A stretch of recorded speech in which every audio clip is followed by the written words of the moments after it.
Hi guys, welcome to my channel. I promise to make your tech life easier. Today I am going to show you how to rotate video in VLC media player. This is very easy and simple.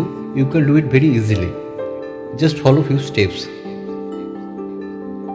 First of all, open the video which you want to rotate. Click on Tools. Click on Effects and Filters.